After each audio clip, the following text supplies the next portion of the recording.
Yeah, you look good, but do you cook good? Can you read, or is your brain like wood? Do you have sex, or do you make love? How do you live? Do you give, or do you take love? Girl, you're so fine. Could you be mine? Or to the fact in the back of a whip, whack line. Yeah, the fruit looks right, but that ain't my type of hype. Yeah, right. So basically, LeBron just came to fuck shit up and leave. Okay.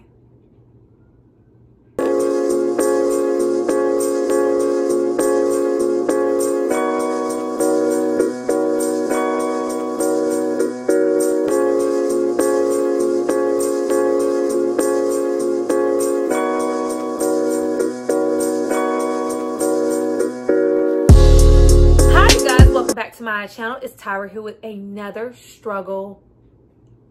Well, at first I was going to give you guys a trailer reaction to Space Jam 2 starring LeBron James. Then it went to me just wanting to discuss everything I saw in that trailer, because why? Then right before this video I found out that we are getting a house party reboot courtesy of LeBron James and some other production company. Before I get into what I think about that and what I thought about the Space Jam 2 trailer, I need you guys to drop down and subscribe to my channel and like this video. I'm going to give you guys a moment to do that, and then we're going to come back and discuss all things. Why LeBron? Everybody get up. It's time to slam now. We got a real thing going down. Welcome to the space.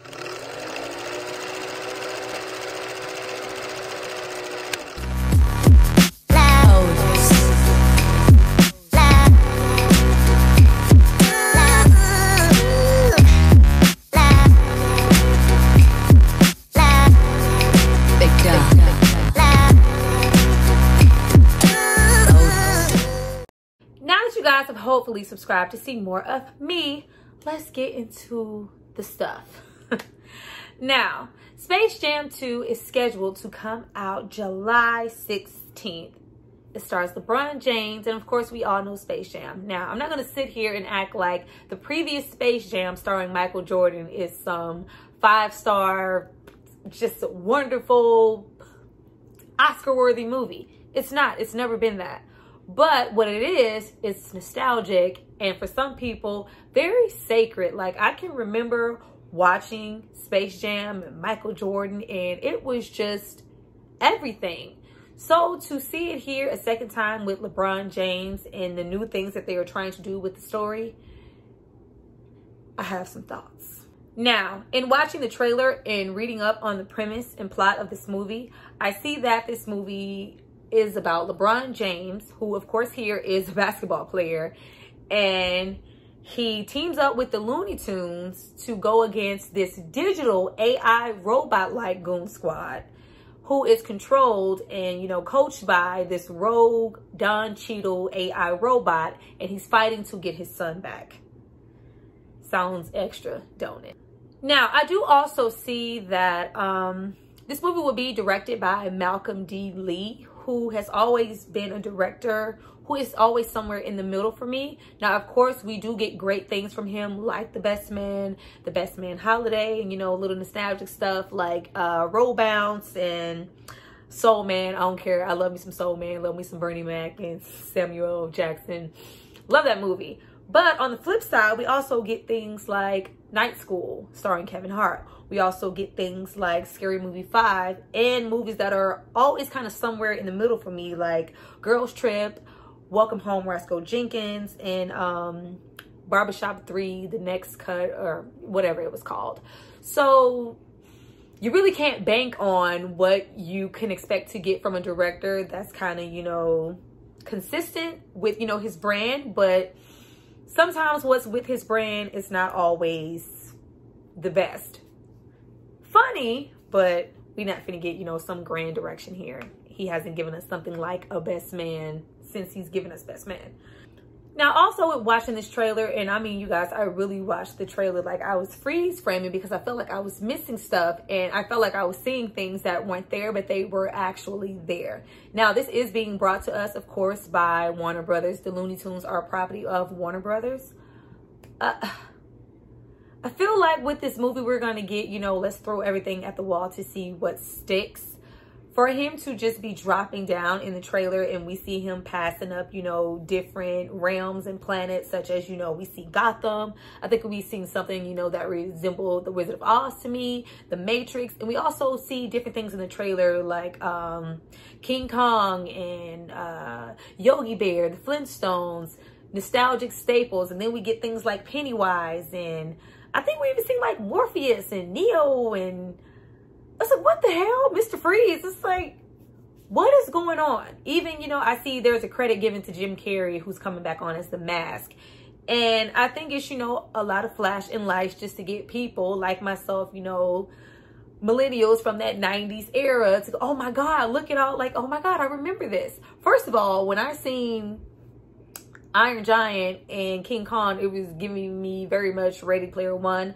I don't know if you guys have seen that, but you know, that was also through Warner Brothers and given to us by Steven Spielberg. And they brought back, you know, some nostalgia to, you know, pull it. The trailer just was not giving me what I needed. And also with the Looney Tunes, now I did like that they are trying to bring the Looney Tunes more into the now and kind of give them AI up-to-date CGI-esque look. They look a little bit more contemporary than the old school Looney Tunes cartoon.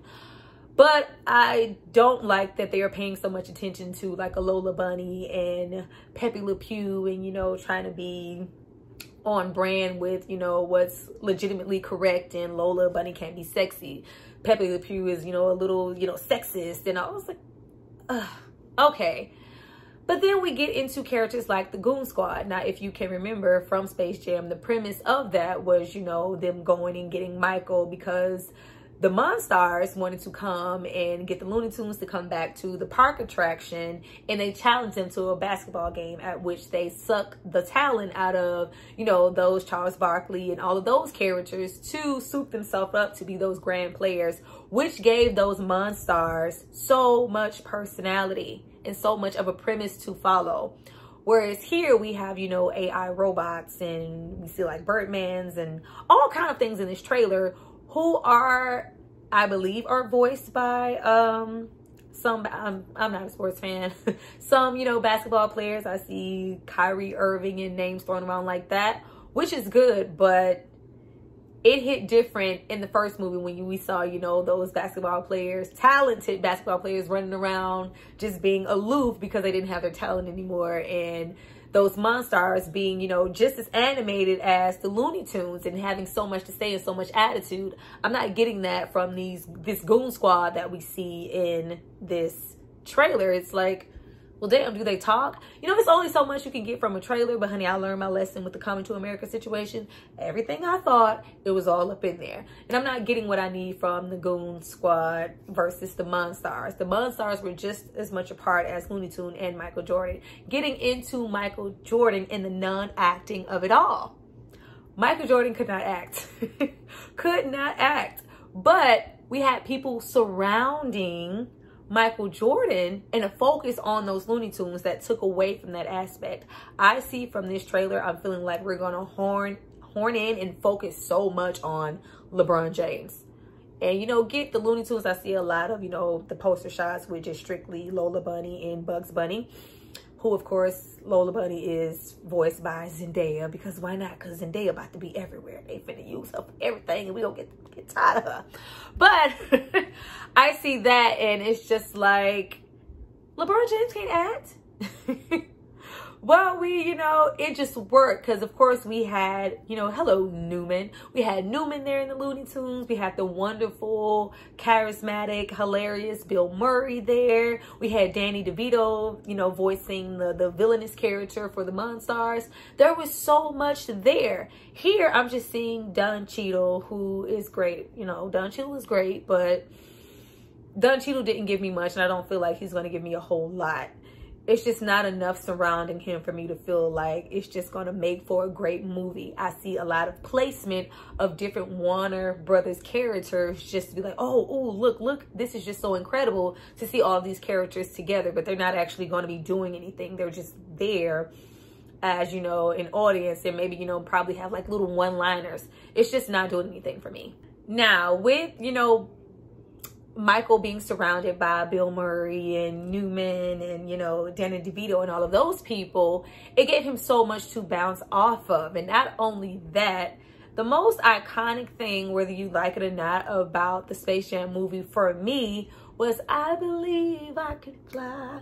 R. Kelly like did so much for that movie and that soundtrack, and I remember that video like it was yesterday of him, you know, in those cornfields singing in that damn sweater. It was everything in combination with the song and the movie. Like, it did so much and coincided so well. You know, today's soundtracks don't mean shit, so I know we're not getting that with this movie. I just don't see it. And with LeBron James also being, you know, on producer with this, and seeing the aspects of the house party. Let's get into the house party. Cause I already, but you know, I was trying to give LeBron, you know, some space. I don't know LeBron, the basketball player. You know, I know that, but I'm talking about LeBron coming on as the actor and the producer. Why?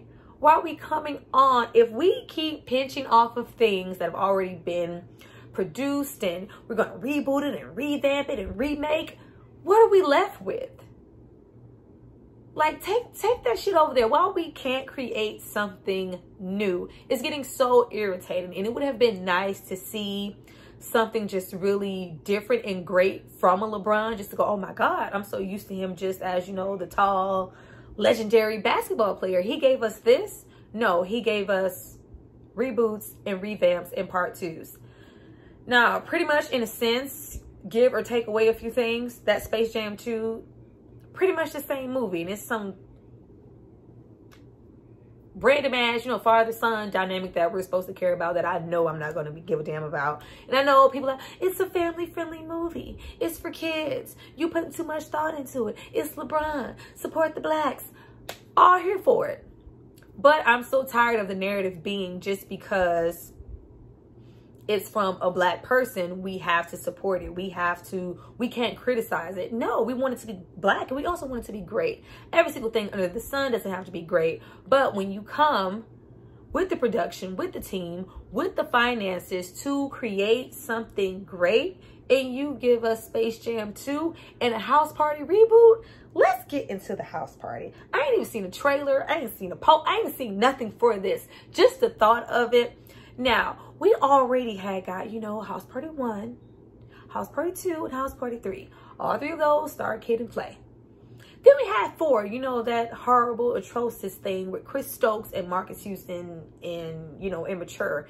And then we had this latest one, House Party, whatever the hell, starring, you know, Drew from Everybody Hates Chris, that came out, you know, somewhere around 2010, 13, 15, somewhere around that time. We don't need no more. We don't need no more. But not only from the looks of it is he trying to add on to just the house party. No, we're trying to reboot the whole scenario of that very first house party. Let me tell you something about now house party is fucking sacred. Where Space Jam is not, you know, oh, that wasn't, you know, the best movie. It wasn't, you know, that house party is good. House Party gives you so much. And the reason House Party worked so well was because it was original. And it was from people who came up in the trenches. It didn't look like Kid and Play or Martin were trying to be something that they weren't.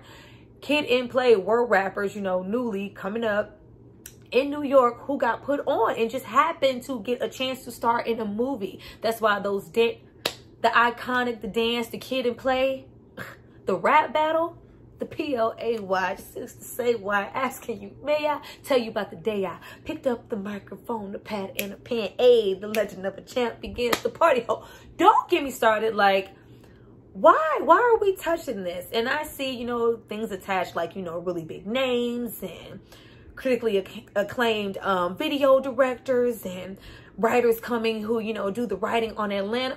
Cool, I love Atlanta, but, and this might be a decent movie, but like, why do we have to keep do your own thing? You could have, you know, kept that same. I even see, you know, the potential actors to, you know, reboot things as, you know, light skin, dark skin, like, you could do your own thing with that, LeBron. You could produce so much. You could do your own thing. Stop giving us rebooted, remade shit. It's irritating at this point. Like, some things you just need to leave alone. Now, some things I can understand, like, hey, we took this premise that wasn't so great then, and we revamped it and added our own things and brought it into the now, and it's even better. There's no way for you to make House Party 1 even better. Like, Shireen, you can't do nothing with that. But instead of trying to do that, you come on with your tall ass, your tall basketball playing ass, and give us 2 remakes? Why? Why not do your own thing? Why not, you know, give other, you know, up and coming writers and people who just can't get on, you know, scout for different talents to say, hey, I got this script. You have the opportunity and the money to do those things, but you give us it's so irritating. Like, just to think about them touching or trying to give us any of the vibes that we got from House Party and give us some fake ass rap battle or dance sequence in 2021. People don't even dance at parties. Niggas don't even dance at parties anymore. Like, it just truly irritates my soul, you guys, to get something like this from LeBron James. And I'm not talking about LeBron James, the player, and Taco Tuesdays. No, I'm not talking about that LeBron. I'm just talking about LeBron coming to us in this new realm as a producer. Like, you could have gave us something else. Like, leave House Party alone. House Party should have been left alone when Kid and Play left. And you know, we got that last one with Bertie Mac and Chris Tucker and TLC. Yo, when I say make some, you say noise. Make some noise. We should have left that there. Knock, knock. You gotta let me in because you know you got alligator skin underneath of you. Like, these are movies that we grew up with, just like a Space Jam. So when you go back and you touch them a second time and it's bullshit, I don't appreciate it. I don't appreciate it. And I'm coming from a 90s kid and a movie lover of things like Space Jam and House Party. Give us something else. Stop doing this. We don't want it. And all you people, oh, this is so lit. Oh, I can't wait to see. Oh, my ass. Get it out of my face. Get it out of my face. Well, you guys, that was my little mini ass rant. Not my usual video, but that just like really upset me. I got all sidetracked off of just talking about the Space Jam trailer when I just got into the thoughts of them messing with things like Space Jam and House Party. Leave shit, leave that shit alone. Leave it alone. For us, by us, leave it alone. Now, if you want to pull a little bit from that and do your own thing and give us something even greater, fine. If it's not, leave it alone.